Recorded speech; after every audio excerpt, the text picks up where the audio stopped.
안녕하세요. 사람이 저희가 살아가는 데 있어서 사람과 사람과의 어떤 관계 속에서 많이 살아갈 수밖에 없죠. 근데 이 관계라는 게 어떤 것보다도 좀 어려운 부분들도 많이 있습니다. 만약에 우리가 조금 더만 고민한다 그러면 사람과 사람 사이의 좋은 부분들을 계속적으로 이뤄갈 수 있지만, 그러나 이게 알게 모르게 내중심적인 인생을 사는 게 인간이기 때문에 내가 원하는 것만을 하려고 했었을 때 그때 관계에 어떤 어려움들이 발생하게 되죠. 그래서 우리는 나의 마음을 상대방에게 어떻게 주는지에 대해서, 또 상대방이 나에게 주는 마음이 어떤 건지에 대해서 조금 더 알아보고 살펴볼 수 있는 그런 필요도 저희들에게 있습니다. 잘 되어가는 부부들이나 아니면 잘 만나고 있는 그런 친구들의 모습을 보면 무엇인가 좀 다르다는 것을 저희들이 느끼게 돼요. 그냥 어떨 때는 서로가 말을 좀 함부로 하는 것 같은데도 저 두 사람은 어떻게 저렇게 잘 지내나 라는 생각이 들 때가 있는데, 근데 말을 함부로 하는 것처럼 느껴질 때도 살펴보면 사실은 그 속에서 이루어지고 있는 상대방에 대한 아주 작은 배려들, 이런 것들이 숨겨져 있는 것을 발견하게 되죠. 부부의 관계도 마찬가지입니다. 부부의 관계 속에서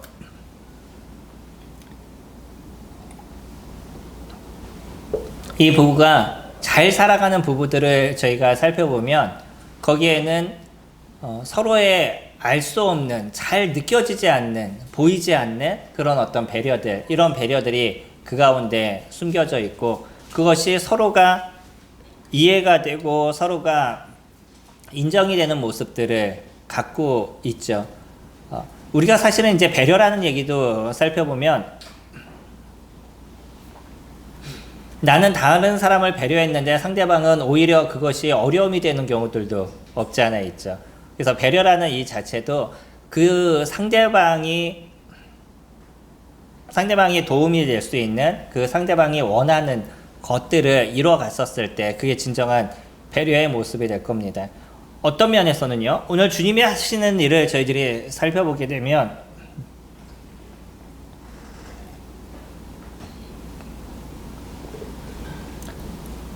죄송합니다.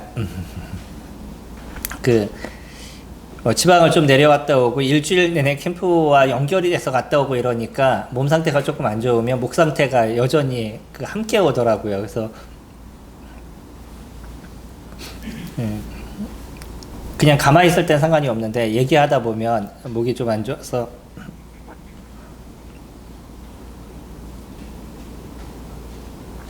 주님이 하시는 일을 보면 그분이 하시는 말이 때로는 상처를 주는 일인 것처럼 느껴질 때도 없지 않아 있습니다. 그러나 그게 상처가 아니라 그 사람을 치유하는 일들을 이뤄가시는 거죠.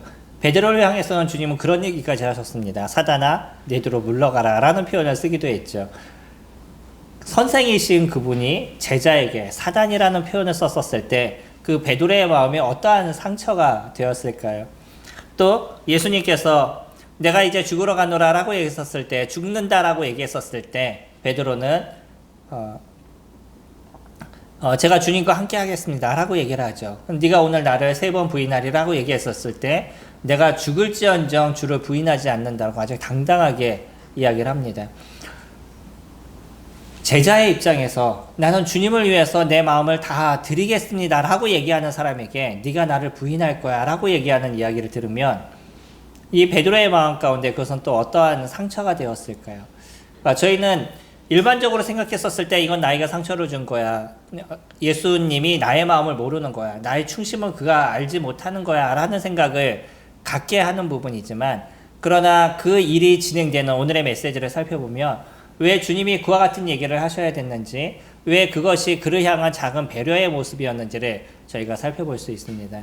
그래서 인간과 인간 사이의 모습에 있어서 우리는 그냥 내가 생각나는 대로 얘기를 하고 그 사람에게 어떠한 모습이 될지, 이것을 통해서 그 사람이 어떤 마음을, 어떠한 생각을 가질지에 대해서 많은 생각을 안 하고 얘기하는 경우들도 종종 저희들에게 있지만, 그러나 진짜 다른 사람을 위한다, 저 사람의 어떤 변화를 위하고 저 사람의 그 회복을 원한다라고 얘기했었을 땐 저희들이 던지는 그 한마디 한마디가 저희들 생각에서 고민과 생각 속에서 말들이 이루어져 나가야 되는 거죠. 그뿐만 아니라 또 이루어지는 행동에 대한 모습들도 마찬가지입니다. 혹시 또 자매님들 가운데서 연애를 하실 때도 마찬가지고 아니면 지금도 마찬가지고 길을 이렇게 걸으시는데 횡단보도와 차도가 같이 있는 길을 걸을 때 그 형제님이 자매님을 안쪽으로 이렇게 밀고 본인이 바깥쪽에 이렇게 서 계신다라고 얘기한다 그러면 이거는 일반적으로 아내를 어떻게 사랑하는지에 대한 모습을 표현해 주고 있는 거예요. 왜냐하면 차가 지나가는데 자매님이 바깥쪽에 있다 그러면 그 사고가 날 수 있는 거죠. 그래서 이런 것에 있어서 조금 생각하는 남자들은 자리를 이렇게 살짝 바꿔줘요. 그래서 아내가 사고가 나지 않도록 아니면 내 사랑하는 그 여자친구가 사고가 나지 않도록 이런 작은 세심한 배려들을 이뤄가게 되죠. 이게 사랑의 중심이 됐었을 때 내가 조금 다치더라도 내 여자친구는 다치면 안 돼, 내 아내는 다치면 안 돼, 이런 생각을 갖고 있는 거죠. 이런 작은 모습들이 저 사람이 나를 어떻게 사랑하고 있구나 라는 것을 발견하게 됩니다. 배려라는 것은 그래요. 이 배려라는 것이 아무것도 아닌 것 같지만 이 작은 배려들이 사실은 우리가 마음을 써서 저 사람을 돌보아 주었었을 때 이루어지는 것이에요. 그래서 자주 사람들을 배려하고 자주 사람들을 위해서 살아가는 사람들은 이것이 몸에 배어져 있는 거죠. 근데 그러지 않는 사람들은요, 그냥 내가 편하고 내가 좋으면 되는 것이고 다른 사람의 모습이 어떤지에 대해서는 그렇게 관심이 없고요. 때로는 그냥 내가 사랑하는 아들이라든지 뭐 이런 어떤 특정한 한 사람에게는 그와 같은 행동을 할지 모르지만 여러 사람들에게 자연스럽게 나타나는 모습들은 없다는 거예요. 그래서 우리는 우리의 어떤 모습을 조금 더 살펴볼 수 있는 부분들도 필요합니다. 내가 모든 사람들을 향해서 조금씩 배려하는 마음을 갖고 있는지, 또 이 배려가 그냥 힘들게 어렵게 별 수 없이 해나가는 건지 아니면 자연스럽게 내 삶에 체득이 되어져 버린 것인지. 우리는 크리스찬들은 그렇습니다. 우리는 예수 그리스도 그분이 우리에게 보이신 그 아름다움의 사랑, 그 속에 숨겨져 있는 작은 배려들, 이런 것을 입고 저희들의 인생을 살아온 것이에요. 그래서 저희가 그것을 많이 기억하면 기억할수록 우리들도 다른 사람에게 그와 같은 행동을 이뤄가는 모습들이 되어져 가는 거죠. 일주일의 시간을 한번 뒤돌아보셔요. 주님께서 나에게 어떠한 작은 배려들을 이루어 오셨는지. 만약에 일주일의 시간들을 뒤돌아보면서 주님께서 나에게 하신 것이 하나도 없어 라고 얘기한다 그러면 난 주님이 무엇을 하시는지에 대해서 잘 모르는 한 주를 보냈다는 거죠. 이 한 주의 모습 속에서 주님은 저희들에게 하셨던 많은 일들이 있습니다. 저는 몇 가지 주님께서 저에게 보이시고 인도하셨던 여러 가지 일들을 기억하게 되는데, 그거는 주님이 하심이 무엇인지에 대해서 저희가 생각하고 바라볼 때 그것이 가능한 거예요. 많은 것을 받는 사람들 속에서도 다른 사람이 어떠한 배려를 나에게 하고 있는지에 대해서 모르는 사람들이 사실은 태반입니다. 여러 가지를 베풀어주고 주변에 있는 사람들이 도움을 줌에도 불구하고 그 도움을 어떻게 나에게 주는지에 대해서 내가 인지하지 못하는 많은 사람들이 있어요. 그러니까 내 주변에 사람이 없는 것처럼 느껴지는 거죠. 사실은 많은 사람들이 우리를 돕고 있습니다. 그리고 작은 배려들을 우리에게 해주고 있는 거죠. 이런 것을 발견하는 사람들일수록, 그런 모습들을 잘 기억하는 사람들일수록 마음 가운데 또한 다른 사람들을 도울 수 있는 심령과 또 다른 사람들에게 작은 사랑의 그 불씨가 계속적으로 일어나는 모습들을 만들어갈 수 있는 거죠. 오늘 우리는 예수님이 하셨던 일을 살펴볼 것입니다. 저희가 살펴볼 오늘의 말씀은 일반적으로 주님이 잡히셔서 이제 신문을 당하시는 그런 모습 중에 하나인 거예요. 우리는 이 속에서 주님이 어떤 일을 하셨는지에 대해서 잘 모를 수도 있습니다. 근데 잘 살펴보면요, 이 작은 모습 속에서도 주님은 끊임없이 이 제자들을 어떻게 보호하시고 지키시려고 노력하셨는지를 저희들이 발견할 수가 있어요. 오늘 본문 중에 저희 먼저 19절 말씀부터 보시겠습니다. 19절부터 24절까지 같이 보시면, 요한복음 18장입니다. 요한복음 18장 19절 말씀 보시면, 대제사장이 예수에게 그의 제자들과 그의 교훈에 대하여 물으니 예수께서 대답하시되 내가 드러내놓고 세상에 말하였노라. 모든 유대인들이 모이는 회당과 성전에서 항상 가르쳤고 은밀하게는 아무것도 말하지 아니하였거늘 어찌하여 내게 묻느냐. 내가 무슨 말을 하였는지 들은 자들에게 물어보라.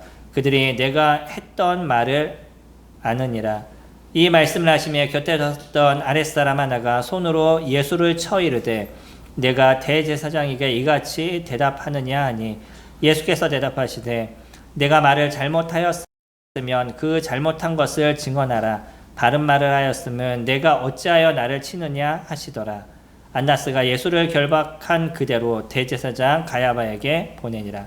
우리가 아는 것처럼, 그러니까 지난주에 저희가 살펴본 것처럼 안나스는 현재의 대제사장이 아니라 전해의 대제사장이었습니다. 그 전의 사람인 거죠. 그러나 오늘의 본문에서 보면 안나스도 그냥 대제사장인 것처럼 같이 언급이 되어져 가고 있어요.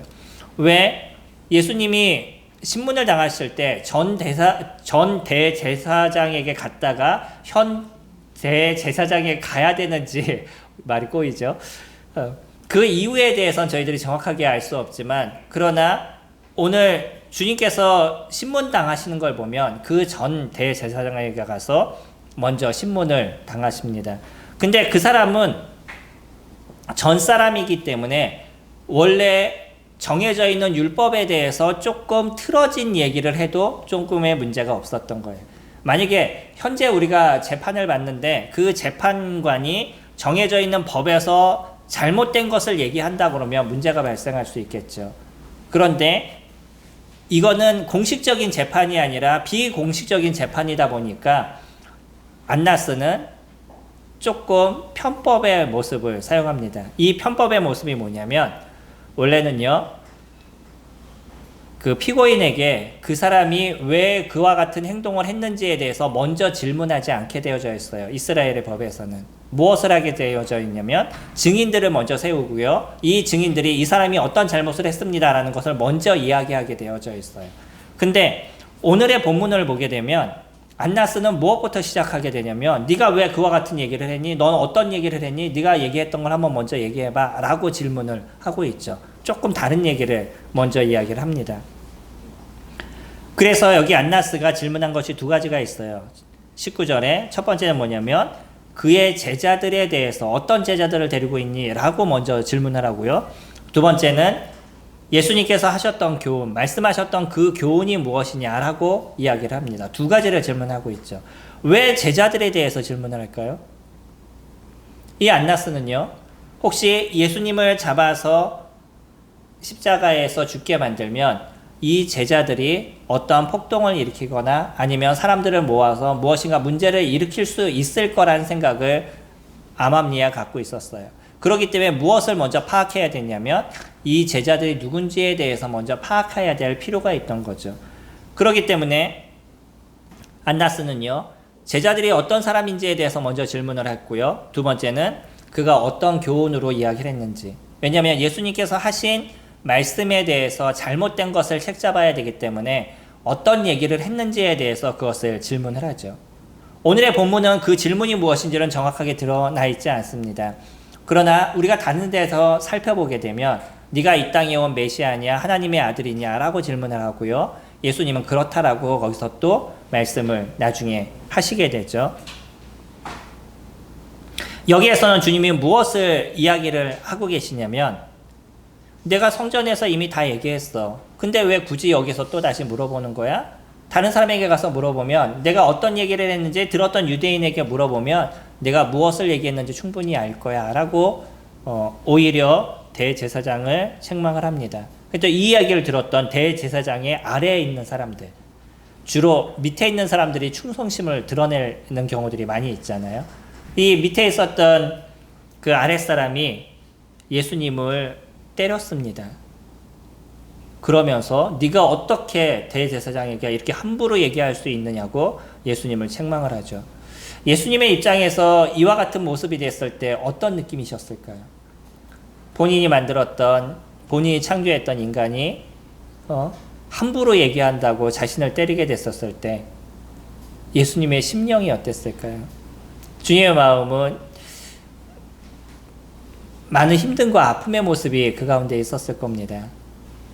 이들이 나를 경배해야 될 존재인데 오히려 자기네들이 더 높은 존재인 것처럼 얘기를 하고 예수님을 때리고 비난하고 욕하는 이런 모습을 보게 됐을 때 주님의 마음 가운데 많은 아픔이 있었을 거예요. 하지만 주님은요, 이런 이야기들을 통해서 이들의 어떤 관심사를 누구에게 돌리고 있냐면 자신에게 돌리고 있습니다. 여기에는 누구에 대한 이야기를 한마디도 하지 않냐면 제자들에 대한 얘기를 주님은 한마디도 하지 않고 계신다는 거예요. 주님은요, 주님께서 얘기하셨던 것처럼 자기에게 준 사람들을 하나도 잃지 않았다라고 17장 12절에서 얘기하셨죠. 그 말씀하신 것처럼 지금의 모습을 통해서 제자들을 잃지 않기 위해서 주님은 주님이 하실 수 있는 그런 배려들을 이뤄가고 있는 거죠. 다른 사람들이 문제가 발생하지 않도록, 제자들에게 어려움이 발생하지 않도록 모든 문제와 모든 시선을 누구에게 끌고 있냐면 자신에게 끌고 있는 거예요. 이게 주님이 하셨던 일입니다. 주님은 이 작은 모습 속에서도 제자들을 보호하기 위한 여러 가지 모습들을 이뤄가고 계셔요. 이제 나중에 그들을 위해서 십자가에 죽는 것까지 하실 그분이 그 전에서도 그들을 보호하고 지키는 일들을 끊임없이 하셨던 것이 주님의 모습이었던 거죠. 이것이 주님의 사랑에 대한 표현의 모습입니다. 그분의 마음을 들여서 살펴보는 것들, 이것을 배려라고 이야기를 하죠. 우리는 그런 배려 속에서 주님을 섬기고 있습니다. 단지 주님께서 십자가에서 죽으셔서 내 죄를 사하셨다는 이 하나의 그냥 이야기를 그냥 어떤 그 공식처럼 얘기하고 있는 그런 것이 아니라 우리가 예수 그리스도 그분 앞에 나아갈 때까지 주님께서 얼마나 많은 일들을 우리 가운데 이루어주시고 얼마나 많은 부분들을 통해서 주님을 믿을 수 있도록 우리에게 도우셨는지, 우리 믿음의 2세들은 믿음의 가정 안에서 태어날 수 있도록 주님께서 도우시고 그 가정 안에서 살아가는 여러 가지 어려움도 있지만 여전히 그 속에서 하나님을 어떻게 만날 수 있는지 여러 가지 길을 통해서 예수 그리스도를 만날 수 있도록, 예수 그리스도를 믿을 수 있도록 주님께서 이끌어 오셨고, 또 내 아내가 주님을 믿었기 때문에 그 아내를 통해서 끊임없는 주님의 도우심과 배려하심을 통해 내가 예수 그리스도를 만날 수 있는 길을 주님께서 인도하시고 주님께 나올 수 있도록 주님께서 도우시고, 때로는 내 친구를 통해서 친구가 끊임없이 교회 가자고 얘기해서 왜 기독교인들은 자꾸 교회를 가자고만 얘기를 하는지 비난하고 그랬었는데, 나중에 주님 앞에 나와서 복음을 듣게 됐었을 때 그분이 나를 어떻게 사랑하셨는지, 그분이 어떻게 나를 이곳까지 이끄셨는지를 내가 경험하게 되고 예수 그리스도를 영접하는 은혜를 저희들이 누리는 거죠. 우리는 많은 것을 통해서 내가 그냥 어느 날 갑자기 예수님을 믿는, 내가 이런 노력과 이런 수고를 통해서 주님 앞에 나와왔고 내가 힘들었지만 세상에서 벗어나서 주님 앞에 돌아왔다라고 생각하는지 모르겠지만, 그러나 내가 예수 그리스도를 믿을 때까지 얼마나 많은 사람의 기도와 얼마나 많은 사람들의 수고와 예수 그리스도의 그 배려와 손길이 우리에게 있었는지에 대해서 우리가 잘 인지하지 못할 때가 있다는 거예요. 오늘의 모습도요. 요한은 지금 이것을 적어주고 있습니다. 그러나 당시 요한은 이것을 알았을까요? 당시 요한은 이것에 대해서 잘 인지하지 못했습니다. 그러나 예수님께서 주님의 나라로 가시고 나서 성령께서 그에게 있었던 일을 기억나게 하셨을 때, 이 성경을 적을 때 성령의 감동하심을 통해서 이 글을 적게 됐었을 때, 그때야 비로소 주님께서, 예수 그리스도 그분께서 자기에게 어떠한 배려를 끊임없이 하셨는지에 대해서 요한은 그것을 발견하게 된 거예요. 그리고 나서 지금 아주 잘 보이지 않는 그 하나의 디테일함을 저희들에게 보여주고요. 주님은 끊임없이 그들을 보호하셨다는 것을 요한에게 알려주신 거죠. 우리들도요. 우리가 아무 생각 없이 그냥 지나가게 되면 그냥 나는 그래도 교회 가서 주님을 믿었어 하고 내가 어떤 수고와 내가 어떤 노력을 통해서 주님 앞에 나온 것처럼, 아니면 나는 그냥 믿음의 자녀 안에서 살아서 어릴 때부터 교회를 나가는 힘듦의 부분이 나에게 있었지만 그래도 내가 어긋나지 않고 주님을 믿었어 하고 내가 주님을 믿은 것에 대한 어떤 의로움이 있는 것처럼 생각되는 부분이 우리 내면에 숨겨져 있지만, 그러나요, 내가 주님을 믿을 수 있었던 이거는 도저히 그렇게 할 수 없는 우리들의 모습이지만 주님께서 여러 사람들을 통해서 여러 환경을 통해서 우리가 주님을 믿을 수 있도록 길들을 이끌어 오셨다는 거예요. 이것이 얼마나 놀라운 주님의 배려가 그 가운데 숨겨져 있겠어요. 여전히 세상에 그 죄 가운데 빠져 있고 여전히 내 중심적인 인생을 사는 저희들의 모습이지만 그러나 끊임없이 돌아올 수 있도록 주님께서 만들어 주시고 끊임없이 여러 상황들을 통해서 때로는 아픔을 통해서 때로는 고통을 통해서라도 내가 거기서 벗어나서 주님을 찾게 만들으셨던 것, 그것이 주님이 하셨던 일들인 거죠. 저도 제 인생을 뒤돌아보면 주님께서 어떤 부분들을 통해서 제가 주님을 믿을 수 있도록 도우셨는지를 기억할 수 있어서 감사가 됩니다. 만약에 저희 아버지께서 주식을 하지 않으셨다 그러면 그때 당시에 그럼 제가 주님을 믿지 않았을 거예요. 당시에 많은 돈이 있었습니다. 그 돈으로 땅을 사놓으셨기 때문에 그 땅값이요 지금 소위 얘기하는 금싸라기 땅이에요. 그 땅이 저에게 있었다면 제가 주님을 믿었을까요? 소위 어저께 새벽에도 저희 옆집에서 새벽 2시 됐는데 그 스포츠카를 타고서 부릉부릉 하면서 차를 세우는데 화가 이만큼 나요. 그 새벽에 도시의 한 가운데서 부릉부릉 하면서 차를 세워보셔요. 자던 사람들이 다 깨는 거죠. 근데 자기는 뭐 내 차 갖고 내가 차를 타는데 무슨 상관이 있냐고 항상 그러고 있어요. 일찍이나 들어와서 세우지 꼭 새벽에 들어와가지고. 아마 저도 그와 같은 돈들이 있었다 그러면 그렇게 내 인생을 내 마음대로 살아가는데 네가 무슨 상관이야 이런 얘기를 하는 사람으로 커왔을 거예요. 내 돈 내가 쓰는데 네가 무슨 상관이야 라고 얘기하는 모습이 되었었겠죠. 근데요, 이런 아픔의 시간들을 통과해서 제가 어릴 때 살아갈 때는 어떤 집보다도 가난한 인생을 살았는데 그 가난함이 오히려 지금 저의 마음을 부하게 하고 예수 그리스도 안에서 은혜를 누리는 그런 인생을 지금 살아가고 있습니다. 이건 주님의 배려셨어요. 세상에서 봤었을 땐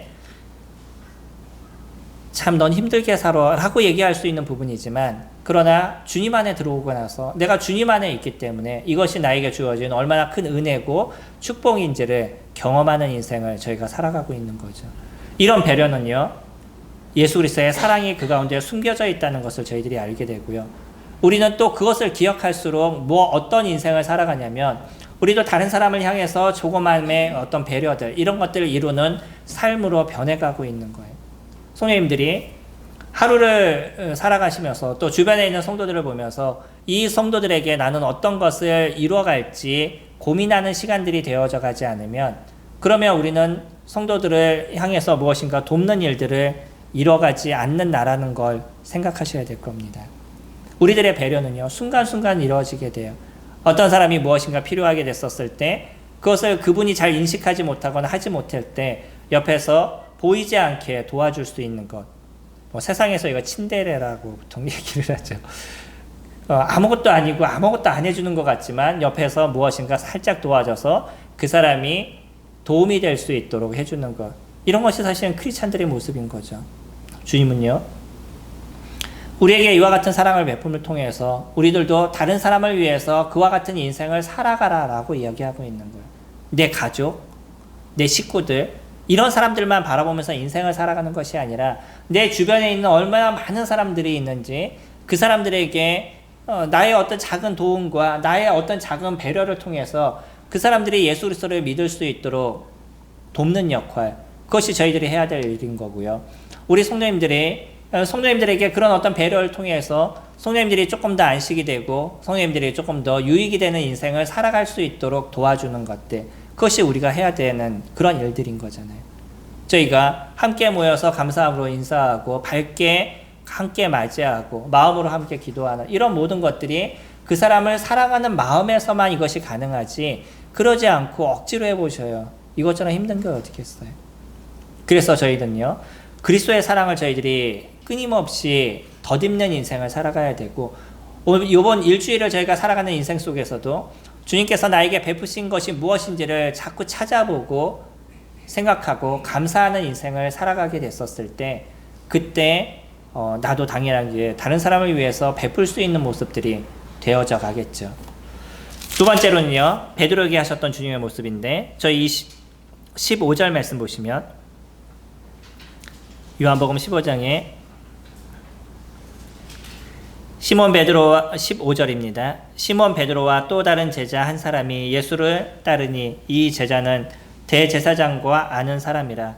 예수와 함께 대제사장의 집들 안에 들어가고 베드로는 문 밖에 서 있는지라. 대제사장을 아는 그 다른 제자가 나가서 문지키는 여자에게 말하여 베드로를 데리고 들어오니 문지키는 여종이 베드로에게 말하되 너도 이 사람의 제자 중 하나가 아니냐 하니 그가 말하되 나는 아니라 하고 그때가 추운 거로 종과 아랫사람들이 불을 피우고 서서 쬐니 베드로도 함께 서서 쬐더라. 여기에서 베드로는요 그래도요 양심의 가책이 있어서 주님이 잡히실 때 도망을 갔지만 그러나 안나스의 집으로 가는 것을 보면서 베드로가 뒤에서 몰래 쫓아갔어요. 그리고 그 집에 들어가고 싶었는데 아무나 들어갈 수 있는 게 아니잖아요. 그래서 이 집에 들어가고 싶었는데 이미 이 집에 들어가 있는 한 다른 제자가 있었습니다. 여기서 얘기하는 다른 제자가 누군지는 우리는 정확하게 알 수 없지만 여러 가지 정황으로 봤었을 때 요한이라고 많은 분들이 이야기를 하고 있고요. 뭐 현대 신학자들은 조금 다른 얘기를 하지만 그럼에도 불구하고 우리가 요한이라고 볼 수 있는 거는 18절에 불을 쬐다라고 얘기하는 이 불의 그 헬라어 단어가 숯불이라는 단어예요. 다른 데에서 나오고 있는 불이라는 똑같은 우리나라 번역으로 불이라고 적혀 있지만 마테마가 누가에서 나오는 불이라는 단어는 그냥 일반적인 불을 얘기한다 그러면 여기에서 나오는 이 단어는 숯불을 얘기합니다. 그러니까 직접적으로 목격한 사람만이 조금 더 디테일하게 적을 수 있었겠죠. 그래서 아마 여기서 얘기하는 다른 제자가 요한이 아니었나라고 우리가 대체적으로 분별을 하고 있습니다.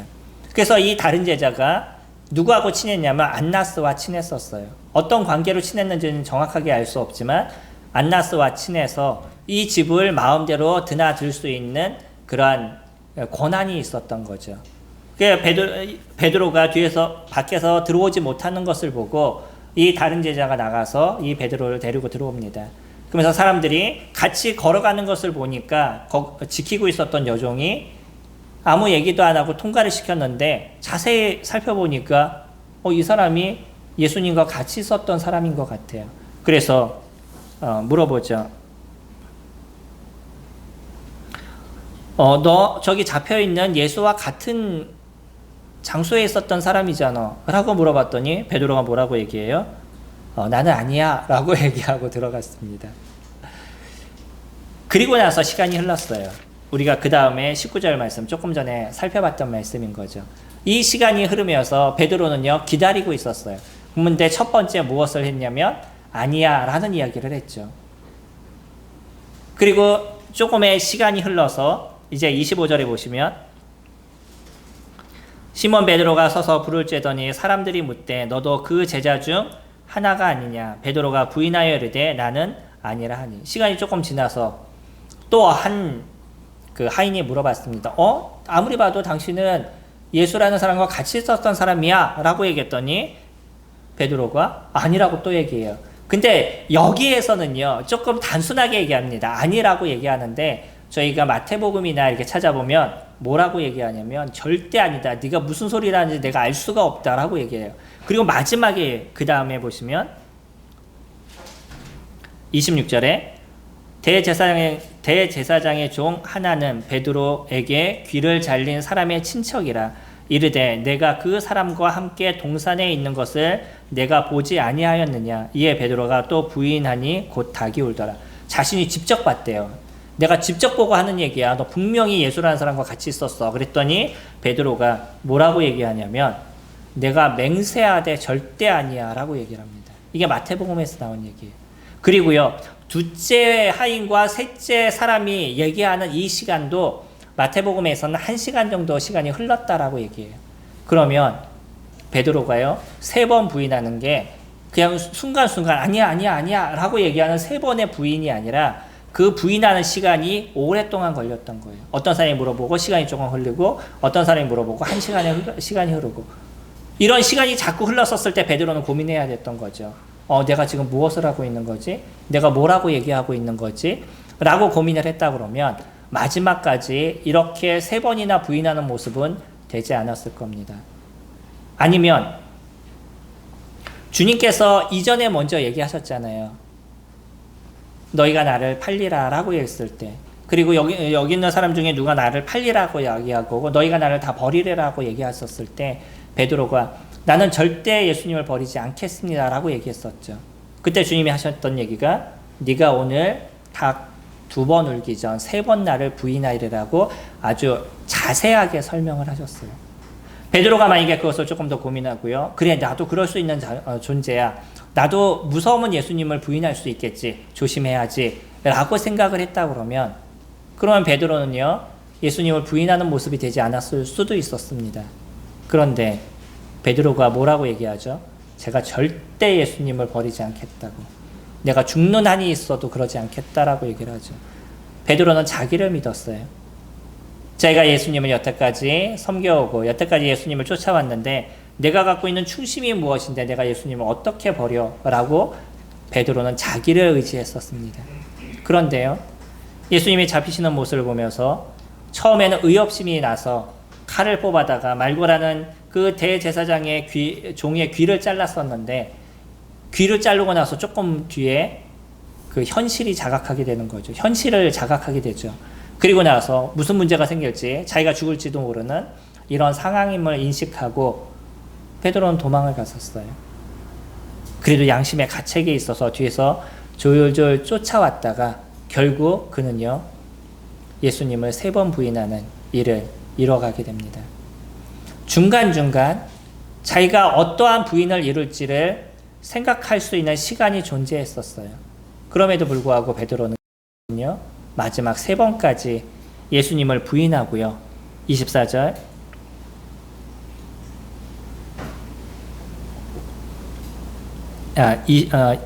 27절에 이에 베드로가 또 부인하니 곧 닭이 울더라.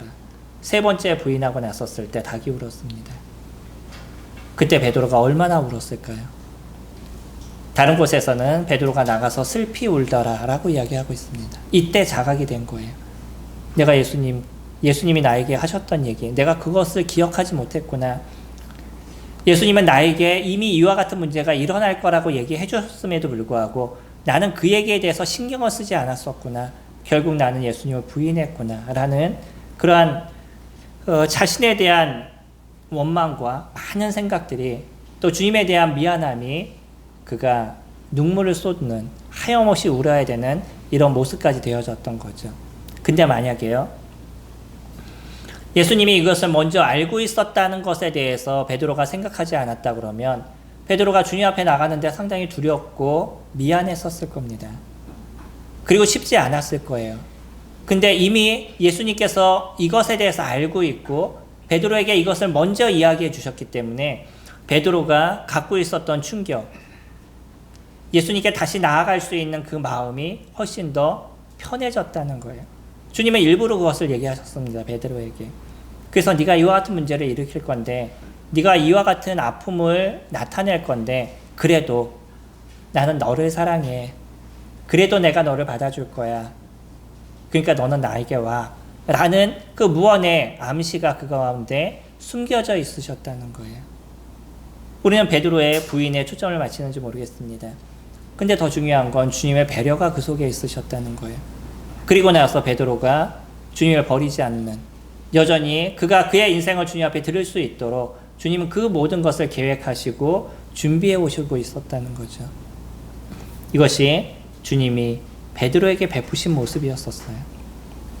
우리가 살아가는 인생에서도 주님이 얼마나 많은 배려를 저희들에게 하고 계시죠.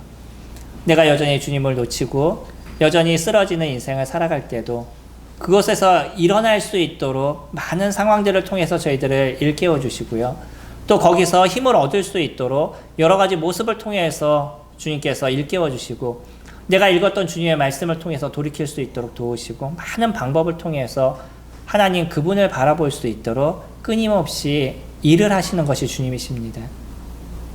우리가 지금 이루어가고 있는 이런 말씀 예배를 통해서 주님께서 저희들을 일깨워 주시고, 내가 매일 묵상하는 말씀 큐티를 통해서 나를 일깨워 주시고, 내 주변에 있는 사람들을 통해서 나를 일깨워 주셔서 내가 세상에서 하나님께 벗어나서 세상을 바라보고, 그래서 하나님께서 벗어나서 더 정확하게 내 중심적인 인생을 사는 그런 모습에서 벗어나서 주님 안에 있는 것, 주님을 바라볼 수 있는 그런 인생이 되기를 주님께서 원하고 계시는 거죠. 저희가 주님을 알아가면 알아갈수록이요, 저희의 삶이 조금 더 단순해지고요, 저희가 주님을 알아가면 알아갈수록 내가 갖고 있는 고집이 점점 적어지고 있는 것을 발견하게 되실 겁니다. 내가 옳다라고 그렇게 얘기하고 목소리 높여서 말했던 그 모든 것이 아닐 수도 있다라는 것을 내가 인지하게 될 거고요. 그래서 주님께서 나에게 정확하게 말씀을 통해서 이거야 라고 얘기하지 않은 거라 그러면 함부로 주장하거나 함부로 목소리를 높이는 부분에 있어서 조심하게 되는 거죠. 왜냐하면 내가 나의 길을 잘 모르기 때문이에요. 나는 내 미래를 잘 모르기 때문입니다. 그래서 주님께서 그 가는 길 속에서 보여주시는 방향성, 때로는 여러 환경을 통해서 바꿔주시고, 때로는 말씀을 통해서 일깨워주시는 부분을 통해서 온전한 것을 붙잡는 인생을 저희가 살아가게 되는 거죠. 그래서 저희들은요, 어떤 것이 하나님의 메시지고 어떤 것이 주님을 위한 것인지를 잘 발견해야 될 필요가 있습니다. 무조건 환경에서 모든 게 이루어졌다고 이게 주님이 보이신 거라고 얘기하는 것이 아니라, 주님은요, 정해져 있는 부분이 있어요. 내가 조금의 아픔의 문제가 된다 할지라도 그것을 통해서 나를 성장시키는 일을 만들어 가시는 분이시고요. 내가 어떠한 모습이 된다 할지라도 여전히 주님을 섬기는, 주님의 일을 이룰 수 있는 방향을 찾게 하시는 것이 주님의 모습이신 거예요. 우리는 그런 방향을 잘 잡아야 됩니다. 그것이 무엇이 주님을 위한 일인 건지, 어떤 것이 신앙을 위한 것인지를 살펴보면 주님이 끊임없이 나를 그 길로 이끌어 가시는 주님의 손길이 있었다는 것을 저희들이 느끼게 될 겁니다. 배려는요, 마음을 써서 보살펴 주기라고 이야기를 하고 있어요. 배려의 아이콘이라고 얘기할 수 있는 예수 그리스도는 이 제자들을 끊임없이 배려하시고 끊임없이 돌보셔서 그들이 주님 앞에서 아름답게 살아갈 수 있도록 그 길을 예비하셨죠. 예수님께서 주님의 나라로 가시게 됐었을 때 성령 하나님을 통해서 그들을 이끌어 가셨고, 그들이 마지막 인생을 사는 그 삶 속에서 오직 예수 그리스도 그분을 위해서 인생을 살아갈 수 있도록 그들을 도와줬습니다. 그랬던 예수 그리스도 그분은요, 지금 여전히 우리에게도 그와 같은 일들을 이뤄가고 있어서 우리가 살아가는 이 짧은 인생 속에 그리스도 그분을 위해서 살아가는 것이 무엇이고 주님을 위해서 나의 마음을 드리는 것이 무엇인지를 보여주시고 그 길을 끊임없이 알려주시는 일들을 이뤄가고 계시죠. 그렇다면 이제 우리도요, 그와 같은 일들을 이뤄가야 될 것입니다. 먼저는요, 우리 주변에 있는 성도님들이 나를 어떻게 배려하고 계시는지에 대해서 잘 생각해 보시기 바랍니다. 많은 분들이 나를 위해서 수고하고 있으셔요. 없다라고 얘기하신다면 그분이 모르시는 겁니다. 많은 분들이 나를 위해서 수고하고 배려하는 모습들을 갖고 계셔요. 그것에 대해서 찾아보시기 바랍니다. 그것을 많이 찾으면 찾을수록 성도님들에 대한 사랑이 점점 커져가실 거예요. 예수 그리스도 그분에 대한 사랑이 점점 커져가실 겁니다. 두 번째로는요, 나는 어떠한 배려를 할 것인지에 대해서 한번 생각해 보시기 바랍니다. 내가 원하는 것을 하는 것이 아니라 배려라는 것은요, 그 사람에게 도움이 될 것을 하는 거죠. 많은 사람들이 자기가 원하는 것을 하고 다른 사람에게 도움을 줬다라고 생각하는 경우들이 적지 않게 있어요. 내가 고기가 좋으면 다른 사람에게 고기를 선물하고 나서 그 사람은 고기를 먹지 않는데 고기를 선물하고 나서 난 뿌듯하게 그래도 나는 고기를 선물했어 라고 생각하는 경우가 있지만, 상대방은 어떻겠어요? 그걸 배려라고 느낄까요? 그러지 않을 겁니다. 그래서 우리는요, 상대방이 무엇이 필요한 건지, 상대방에 도움이 되는 것이 무엇인지를 그것을 발견하고 그런 도움을 주는 것들, 이것이 저희들에게 이뤄가는 배려의 모습인 거죠. 예수 그리스도는요, 정확하게 저희들을 아시는 분입니다. 그래서 우리에게 어떤 책망을 하셔야 되는지, 우리에게 무엇을 주셔야 되는지 100% 아시는 분이셔요. 그런데 저희들은요, 사실 잘 모르잖아요. 그러니까 무엇부터 생각하셔야 되겠어요? 성도님들의 삶이 어떤 건지, 무엇을 좋아하시는지, 무엇을 싫어하시는지, 어떤 것을 하기를 원하시는 건지, 어떤 것을 하기 싫어하시는 건지부터 먼저 저희들이 발견해야 되겠죠. 그래야지만 그분에게 필요한 것을 저희가 함께 돕고 함께 섬길 수 있는 일들이 이루어지게 될 것입니다.